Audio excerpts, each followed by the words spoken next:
Good morning বন্ধুরা, আশা করছি তোমরা সকলে খুব ভালো আছো আর আমিও বেশ ভালো আছি। আজকে হচ্ছে বুধবার, ঘড়িতে সময় হচ্ছে এখন ওই 6টা মতো। তো এখন থেকেই তোমাদের সাথে নিয়ে ব্লগটা স্টার্ট করে দিচ্ছি আর আশা রাখছি আমার আজকের ব্লগটিও তোমাদের বরাবরের মতোই ভালো লাগবে। তো দেখো, সকালবেলায় ঘুম থেকে উঠে গেছি আর কি সুন্দর পরিবেশটা সেটাই তোমাদের সাথে শেয়ার করে নিলাম। তবে কি বলো তো, সেদিন প্রচণ্ড টায়ার্ড ছিলাম, তাই ভিডিওটা এডিট করে উঠতে পারিনি। তাই আমার বুধবারের ব্লগটি তোমরা পাবে শুক্রবার। আর আজকে বড় মেয়ের উচ্চ মাধ্যমিক পরীক্ষার তৃতীয় দিন, তো আজকের সাবজেক্ট হচ্ছে ওর ফিজিক্স। তো ভীষণই একটা চাপের ব্যাপার, টেনশনেই আছে, কি হয় জানি না। কারণ এই কোশ্চেন নিয়ে কারোরই কোনো কিছুই ভরসা নেই আর কি। তো যাই হোক, তোমরাও যারা উচ্চ মাধ্যমিক পরীক্ষা দিচ্ছ সকলকে জানাই অনেক অনেক অনেক শুভকামনা। তোমাদের সবার পরীক্ষা ভালো হোক আর সবার মনের মতো রেজাল্ট হোক, এই কামনাই করি ঈশ্বরের কাছে। তো মেয়ের যেহেতু আজকে ফিজিক্স আছে, ভীষণই চাপের মধ্যেই আছি, মানে মেয়ের থেকে আমার টেনশন বেশি হচ্ছে জানো তো। তো যাই হোক, ভাগ্যে যেটা আছে সেটা তো ঘটবেই। তো দেখো, এখন চলে এসেছি জামা কাপড়গুলো গোছগাছ করতে। তো কালকে কি বলো তো, মেশিন চালিয়েছিলাম, অনেকগুলো বেড কভার জমেছিল, সেগুলো সমস্ত কিছু কাচাকাচি করে নিয়েছি। আর এখন সকালবেলায় কি করলাম, এগুলো সব তুলে নিয়ে ভাঁজ করে জায়গা মতো গুছিয়ে রেখে দিয়ে যাব। আর ওদিকে দেখতেই পাচ্ছ আমার মা শুয়ে আছে, এখনও ঘুম থেকে ওঠেনি। তো আমি ভাবলাম সকালবেলা উঠে কাজবাজগুলো একটুখানি গুছিয়ে করে নিই, কারণ এখনকার এই পরীক্ষা যে কদিন চলছে সে কদিন কি বলো তো, রান্নার হেসেলের দায়িত্বটা হচ্ছে আমার মায়ের আর কি, বুঝেছো। তো ওই জন্যই মা এসছে আর কি, যাতে আমার একটু রিল্যাক্স হয়। প্রত্যেক মায়েরই দেখবে মেয়েদের নিয়ে একটা চিন্তা থেকেই যায়। আমি যেমন আমার মেয়েকে নিয়ে চিন্তা করছি, তেমনি আমার মাও কিন্তু আমাকে নিয়ে চিন্তা ভাবনা করে, তাই না। তো মেয়েদের একটু যাতে রিল্যাক্স হয়, তো সেই জন্যই মা এসে কদিন আছে আর কি। তো রান্নাবান্না দায়িত্ব যেহেতু মা করছে, তাই বাকি কাজগুলো আমি চেষ্টা করি সব কিছু সেরে রেখে যাবার, কারণ না হলে মায়ের ওপরে ভীষণ চাপ পড়ে যাবে। তো যাই হোক, এদিকে দেখো জামা কাপড়গুলো সমস্ত ভাঁজ করে জায়গা মতো গুছিয়ে পরিপাটি করে রেখে দিচ্ছি। এদিকে ঘরের যাবতীয় যা বাসি কাজকর্ম আছে সেগুলো সবই করে যাবো আর কি। আর এদিকে এত সুন্দর রোদ্দুরটাও আজকে উঠেছে, ভীষণই ঝলমলে একটা ওয়েদার। তা এখন যদি পরীক্ষাটাও ভালো হয় তবেই হলো আসল শান্তি। তো যতক্ষণ না পরীক্ষা হচ্ছে ততক্ষণ কিন্তু একটা চিন্তা মায়েদের থেকেই যাচ্ছে জানো তো। আর সব থেকে বড় কথা কি, স্টুডেন্টদের চিন্তা দেখেই কিন্তু আমাদের মায়েদেরও চিন্তা ভাবনাগুলো বেশি বেড়ে যায়। যতক্ষণ না পরীক্ষার হল থেকে ওরা বেরিয়ে এসে সেই মানে সুন্দর মুখখানা দেখাচ্ছে, ততক্ষণ কিন্তু আমাদের মায়েদের চিন্তা কমে না। আর এদিকে দেখো, আমার মেয়েদের আলমারিটা এত অগোছালো করে রেখেছিল, তো কি করেছি, কালকে রাত্রে আমি বসে বসে আলমারিটা গুছিয়ে রেখেছি। সব কিছু তো আর ভিডিও করা হয় না, তাই জাস্ট গোছানোর পর তোমাদের কেমন কি হয়ে আছে সেটাই দেখাচ্ছি। আর ভাবছিলাম তখন কি বলতো, যদি আগের অবস্থাটা একটুখানি ক্লিপ নিয়ে রাখতাম তাহলে বুঝতে পারতে যে কি অবস্থা করেছে। তবে এটা বেশি দিনের জন্য না, কিন্তু মোটামুটি 15-20 দিন ঠিকঠাক থাকবে, তারপর দেখবে যে কে সেই আবার উল্ডাল করে দিয়েছে। আর যদিও কি বলতো, এখন শীত চলে গেছে, তাই শীতের কিছু পোশাক আশাক একদম উপরে তুলে দিয়েছি, মানে আলমারির উপরে রেখে শীতের পোশাক আশাক রাখি। আর বাকি যেগুলো নিচের দিকটা, সেদিকটাতে সব মানে গরমের যা জামা কাপড় সেগুলো গোছগাছ করে রেখে দিয়েছি। আর এই ঘরে দেখো, ছোটো মেয়েকেও কিন্তু ঘুম থেকে তুলে দিয়েছি। তো এই ঘরের বিছানাটাও কমপ্লিট করে তুলে নিচ্ছি, কারণ বিছানাগুলো তোলা হয়ে গেলে দেখবে ঘরের অর্ধেক কাজকর্ম যেন শেষ হয়ে যায়। তো বিছানা দিয়েই ঘরের কাজকর্ম শুরু করেছি। আর সারাদিন এই গোছগাছ আর যেন কোনো কাজই নেই। সংসার যদি গুছিয়ে পরিপাটি করে রাখা যায় তাহলে দেখবে মন মেজাজও শান্তি থাকে আর সব কিছুই যেন শান্তি থাকে। তো যাই হোক, বিছানাটা তোলা হয়ে গেলে আমার অনেকখানি কাজ কমপ্লিট হয়ে যাবে, তারপর ঝাড় দিয়ে ঘরদোরটা মুছে নেব। আর আজকে বড় মেয়ে কি বলছে বলো তো, ও নাকি আজকে স্নান করে যাবে, কারণ ওই দুদিন বাংলা ইংলিশের দিন অতটা চাপ যদিও ছিল না, তো এমনিই গেছিলো আর কি, স্নান না করে এসে স্নান করেছিল। কিন্তু আজকে যেহেতু ফিজিক্সের পরীক্ষা আছে, তাই একটুখানি চাপ আছে, টেনশনের ব্যাপার আছে, তাই আর কি ও বলছে মা আমি স্নান টান করে তারপর যাব। আর এদিকে দেখো, হাজব্যান্ডকে জোর করে তুলে দিলাম, কেন বলো তো, বিছানাটা তুলে যাব বলে। ও যদিও একটু উঠবো করে গড়িমসি করছিল, তাই ভাবলাম যে মানে বললাম আর কি যে চলো চলো উঠে পড়ো, বিছানা টিছানা তুলে ঘরের কাজকর্মগুলো সেরে নিই। আর দেখবে মানে ঘরের বিছানা পড়ে থাকলে বাকি ঝাড় দেওয়া ঘর মোছা কাজ করতে কিন্তু মোটেও ভালো লাগে না। আর দেখো জানালাটা খুলে দিলাম, আর পুরো দেখো বিছানা অবধি পুরো রোদ আসছে। কি বলো তো, এখন এই যে পূর্ব দিক, কিছুক্ষণ দেখবে শীতটা তো কমে গেছে, তাই পূর্ব দিকে রোদটা অনেকক্ষণই কিন্তু থাকে, ঘুরতে দক্ষিণ দিকে ঘুরতে কিন্তু রোদটা টাইম লাগে। তাই এই সকালের রোদটুকু যদি বিছানার মধ্যে পড়ে তো মন একদম খুশিতে ভরে যায়। আর এখনও কিন্তু ভোরবেলার দিকে বা রাত্রে দেখবে হালকা ঠান্ডা লাগছে, তাই এই হালকা ব্ল্যাঙ্কেটগুলো আপাতত এখন গায়ে দিচ্ছি, তারপর বাকিগুলোও তুলবো। আবার যে পাতলা ব্ল্যাঙ্কেটগুলো ইউজ করছিলাম সেগুলোও আবার কাচাকাচি করতে হবে। কালকে তো এক মেশিন কাচাকাচি হয়েছে, আবারও মেশিনে এক গাদা জামা কাপড় জমে আছে, কিন্তু সেগুলোও কাচতে হবে। তো এই শীত যাওয়ার পরে এই যে কাচাকাচিটা থাকে, এ কিন্তু দেখবে এক সপ্তাহ 10 দিন ধরে চলতেই থাকে। তো বিছানাপত্রগুলো আগে তুলে নিলাম, তারপর দেখো চলে এসেছি 1 কাপ জল নিয়ে। আর এখানে দেখো মুসুর ডালের বড়ি দিয়েছে আমার মা। সেদিন ডালটা আমি এতটাই পরিমাণে ভিজিয়ে দিয়েছিলাম, অনেকটা বাড়তি হয়ে গেছিলো, তাই সেই বাড়তি ডালটুকু বড়ি দিয়ে দিয়েছে। আর বেশ শুকিয়েও গেছে জানো তো, ভালোই লাগে, খারাপ লাগে না মুসুর ডালের বড়ি। তবে বেশিটা কি বলো তো, ওই কাঁচা কলাইয়ের বা বিউলির ডালের বড়িটাই কিন্তু বেশি সেন্ট হয় খেতে, তো খেতেও বেশি স্বাদ হয়। তবে মুসুর ডালের বড়িও কিন্তু খুব একটা খারাপ লাগে না। তো কিছুটা ডাল বাটা বেঁচে গেছিলো বলেই আর কি বড়িটা দেওয়া হয়েছে। আর এখন আমি 1 কাপ জল নিয়ে বসে বসে একটুখানি জল খাচ্ছি, তারপর আবার বাকি কাজগুলোতে হাত দেবো। আর এই দেখো আমার হাজব্যান্ডের চলে এসছে উঠে এখন ব্যায়াম করতে, তার ব্যায়ামের ধুম দেখেছো, এমন হাত তুলে ব্যায়াম করছিল, উপরে যে জামা কাপড় মেলার আমার রডটা ছিল সেটা মানে পড়ে যায় অবস্থা আর কি। আর এই যে দেখছো আমার হাজব্যান্ড যেটার উপরে এই যে হাঁটাহাঁটি করছে, এই অ্যাকুপ্রেশার, বাবারে এমন মানে অবস্থা, ওটার উপরে পা দিয়ে হাঁটলেই যেন মনে হয় কাঁটার উপরে হাঁটছে জানো তো। আমরা কেউ এর উপরে উঠে মানে চেষ্টা করেছি 2-1 বার, কিন্তু কেউ হাঁটতে পারি না। কিন্তু আমার হাজব্যান্ডের হাঁটা দেখেছো, এত স্পিডে হাঁটে কাঁটার মধ্যে পা দিয়েও। তবে কি বলো তো, এটা কিন্তু ভীষণই উপকার, নার্ভের যদি কোনো প্রবলেম থাকে বা কিছু, অনেক কিছুই কিন্তু উপকার হয় এটা করলে জানো তো। তো যাই হোক, আমরা কিন্তু চেষ্টা করেও এটা করতে পারি না, আমার হাজব্যান্ড কিন্তু খুব ইজিলি ওটার মধ্যে হাঁটতে পারে। আর এদিকে দেখো আমিও ঝাড় দেওয়া শুরু করে দিয়েছি, আর আমার বড় মেয়ের কিন্তু একদম স্নান টান করে রেডি। তো একেবারে স্নান করে ও ইউনিফর্মটাও পরে নিয়েছে, কারণ আবার আলাদা জামা কাপড় পরবে, তারপর আবার ইউনিফর্ম পরবে, তাই একেবারেই ইউনিফর্ম পরে নিয়েছে। তো এদিকে আমি ঝাড় দিয়ে ঘরটাও মুছে দেবো। আর মেয়ে বলছে মা আমি পুজো করেই যাব, ওর না ভীষণই টেনশন হচ্ছে।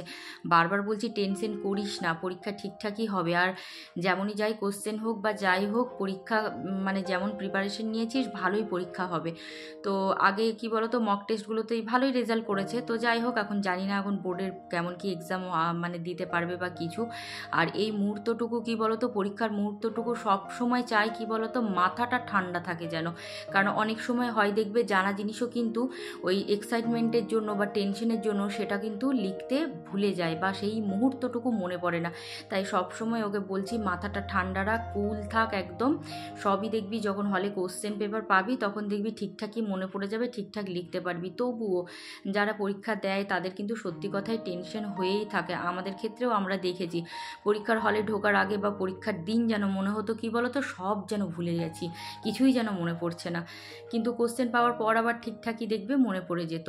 তো যাই হোক, মেয়ে দেখো এখানে বললো যে মা আমি পুজোটা করেই যাব, তাই ওকে আর বাধা দিলাম না। ওর পুজো টুজো করলে দেখবে মনের ভীষণভাবেই শান্তি থাকে, মনটাও স্থির থাকে। তো তাই জন্য বললাম ঠিক আছে, তোর ইচ্ছে যখন করছে পুজো করতে, তুই পুজোটা করেই নে। আর ভিডিওটা যখন শুরু করি তখন কিন্তু মেয়ের কী বলো তো, ঠাকুরকে ফুল দেওয়া শুরু হয়ে গেছে। তো তারপর বললাম যে ভিডিওটা করি, তো মেয়ে বাধা দিচ্ছিল। আমার বড় মেয়ে না এই পুজো করা ভিডিও দেওয়াটা খুব একটা পছন্দ করে না, ও একটু আনইজি ফিল করে। তবুও আর কি আমি ক্লিপটা নিয়েছি তোমাদের সাথে একটুখানি শেয়ার করব বলেই। তো আমি বললাম ঠিক আছে তুই পুজো করছিস কর না, একটু ভিডিও নিলে কি হবে, কিচ্ছু হবে না। আর আমার মন্দিরটা এতই সুন্দর, তুই তো জানিস আমাকে যারা যারা ভালোবাসে তারা সবসময় বলে যে দিদিভাই তোমার মন্দিরটা দেখিও। তো তুই তোর মতো পুজো কর, তুই ভাববি যে ক্যামেরা হচ্ছে না। তো ও কিন্তু অনেকটাই আনইজি ফিল করে ওর পুজো করার সময়টা দেখানোটা। তো যাই হোক, তবু আমি নিয়েছি আর কি। তো দেখো মেয়ে দিকে পুজো করে নিচ্ছে। আর আমি মনে করি কি বলো তো, বাচ্চাদের যদি একটু ঠাকুর দেবতার দিকে মনোনিবেশ করানো যায় তাহলে অনেক চঞ্চল বাচ্চাও কিন্তু ধীর স্থির হয়। তোমরা এটা করে দেখবে, ভীষণভাবেই উপকার পাবে। তাই ছোটোর থেকে আমি কিন্তু 2 মেয়েকেই পুজো আর্চা ঠাকুর দেবতার দিকে মনোনিবেশটা করিয়েছি। আর দেখেছি সেক্ষেত্রে ওরা অনেকটাই ধীরস্থিরও হয়েছে।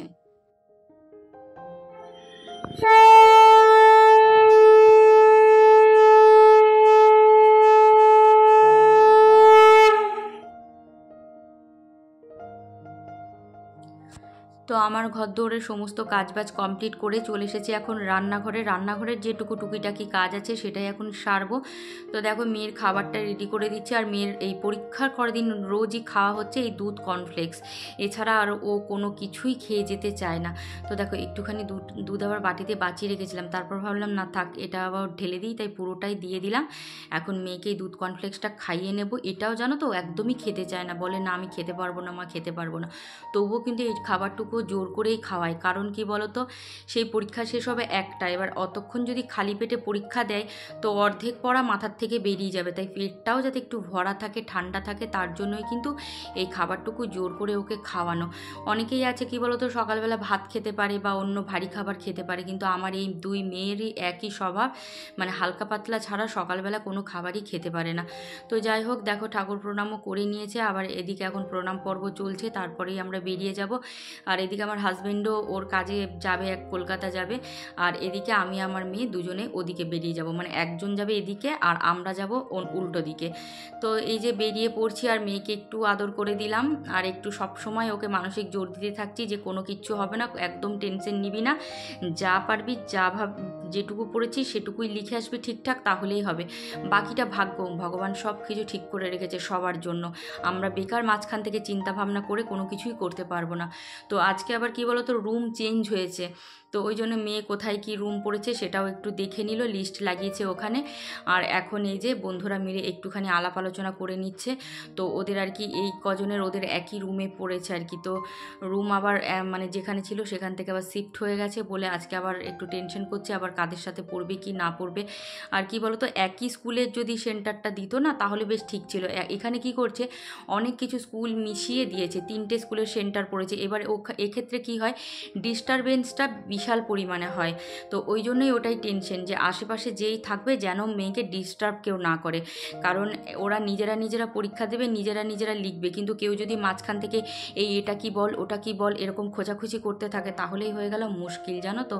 আর আমি সব সময় এই ভয়টাই পাই। তো যাই হোক এখন সে মেয়ে ঘর থেকে না বেরোলে পরীক্ষা দিয়ে এসে মানে জানা যাবে না যে মানে কার পিছনে কে পড়েছে কি না পড়েছে। তো এই যে মেয়ে চলেও গেল, টাইমার হয়ে এসছে। তো তোমরা যারা ভিডিও দেখতে দেখতে এই অবধি চলে এসেছো তাদের যদি কিছু ভিডিওটির ভালো লেগে থাকে তাহলে অবশ্যই একটা লাইক করে দিও, আর কমেন্টের মাধ্যমে জানিও আমার ভিডিও তোমাদের কেমন লাগছে।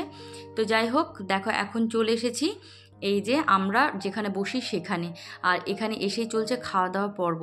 মানে এখানে কি বলো তো আমরা তো এতক্ষণ থাকবো, তাই কিন্তু সবাই যে যার মতো করে সব দায়িত্ব দেওয়া থাকে, এক একজন এক এক রকমের খাবার দাবার করে আর কি নিয়ে আসে, আর সেটাই আমাদের বসে বসে এখানে খাওয়া দাওয়া চলে, কারণ পরীক্ষা তো মেয়েরা দিচ্ছে হলে, আর আমরা তো এখানে খালি পেটে বসে থাকতে পারি না, তাহলে আবার শরীর খারাপ হয়ে যাবে। তো ওই জন্য সবাই সবার মতো খাবার দাবার নিয়ে এসে আমাদের বেশ আনন্দ হয়। আর এই তো মেয়ের এই চেষ্টা হয়ে গেলেই ব্যাস সব আনন্দও কিন্তু শেষ। এই যে আমাদের খাওয়াটা নিয়ে আগে দাঁড়া, এই হচ্ছে বাঁধাকপি সবজি, চানা, লুচি, দাঁড়া ফুলকপি ভাজা, এই যে চলছে সব খাওয়া দাওয়া আমাদের। ভাই আমরা খেতেই আসি মাইরি এও। হ্যাঁ এই যে কোল্ড ড্রিঙ্ক খেয়ে গলা ব্যথা করলে সব নিজের দায়িত্ব, এত বাসি মাল খাবি তো হজম করবি। আর তোমরা কারা কারা এরকম করো অবশ্যই কিন্তু আমাকে কমেন্টের মাধ্যমে জানিও, আর যারা চ্যানেলে নতুন এসেছো তারা কিন্তু সাবস্ক্রাইব করে দিয়ে আমার পাশে থেকে আমাকে একটুখানি এগিয়ে নিয়ে যেতে সাহায্য করো, আর যারা অলরেডি কাজটি করে দিয়েছো তাদের জানাই অসংখ্য ধন্যবাদ। তো আমাদের মায়েদের জীবনটাও কিন্তু দারুণ, তো মেয়েদের এইচএস হয়ে যাওয়ার পর তো ওদের কলেজ লাইফ শুরু হয়ে যাবে, তখন আর এই জীবনটা হয়তো পাবো সব না। একটু করে হাত নাড়া নিয়ে, এই যে রাঁধুনি আমাদের স্পেশাল, আর এই যে নে তুই স্পেশাল করে হাত নাড়া। হ্যাঁ স্পেশাল রাঁধুনি, যারা রান্নার জন্য কন্ট্যাক্ট করবেন ভালো এনার সাথে যোগাযোগ করতে পারেন।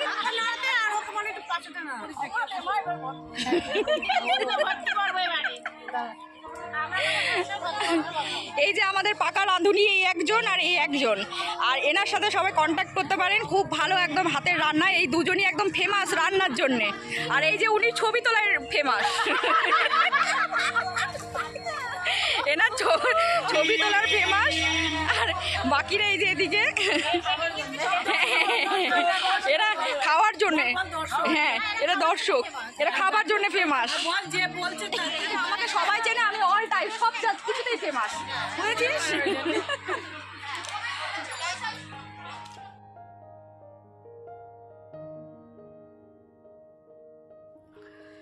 তো এখন ঘড়িতে সময় হচ্ছে ওই 1টা মতো, পরীক্ষাও শেষ হয়ে গেছে। এই যে সব এখন একে একে বেরোচ্ছে, তবে মেয়ে এখনও বেরোয়নি। এই যে মেয়েও চলে এসেছে, এখন আমরা ওয়েট করছি বাড়ি যাওয়ার জন্য, বাসের জন্য ওয়েট করছি। তো আজকের ভিডিও এখানেই শেষ করে দিচ্ছি, দেখা হবে আবার পরের ভিডিওতে। ততক্ষণের জন্য তোমরা সকলেই খুব ভালো থেকো, সুস্থ থেকো আর অনেক অনেক হ্যাপি থেকো। আজকের মতো টাটা।